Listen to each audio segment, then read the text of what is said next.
This is a Marco Phoroptor arm that needs rebuilding because the arm barely pivots at this central shaft point. And so I have to find some way to free up the mechanism so it can function properly. So this was not an easy procedure. However, I managed to drive the central shaft out of this cylinder. And the mechanics of it is I use an old style punch with a hammer, and then supporting the bracket here, which I disassembled down to these remaining component parts. I supported this on a two-piece of 2x4 so I could pound the shaft down through the middle.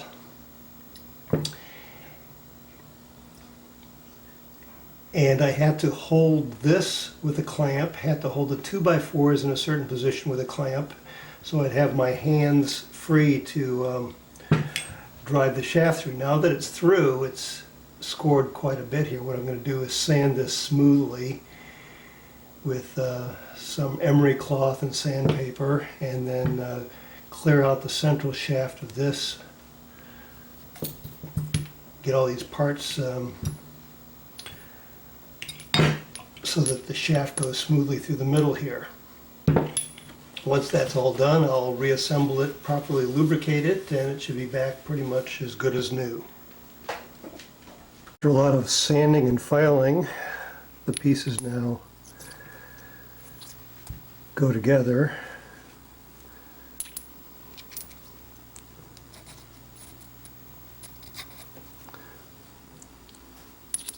There's a lot of tight-fitting pieces, but nonetheless they go together.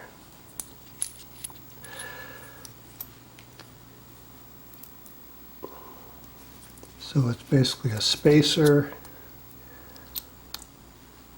one of the pieces to support the bearing, and then the end piece, and the shaft goes through the middle, and the same thing goes on the opposite side.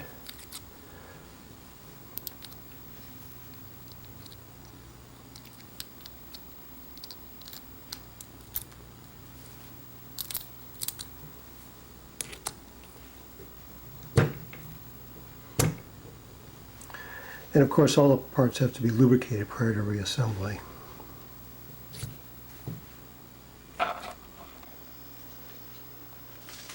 In this case, I was able to reassemble the arm with no parts needed. It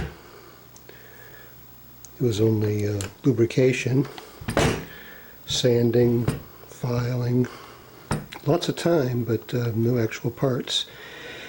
If I'd been unable to remove the central shaft successfully, it probably would have broken the bracket here. I would have had to replace the shaft, and depending on if I could have gotten the cylinder recovered, it could have been quite a few $100s worth of parts.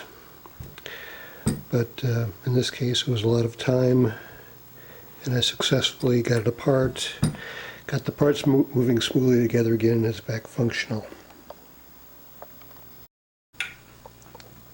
And then with the lever locked and the arm doesn't move,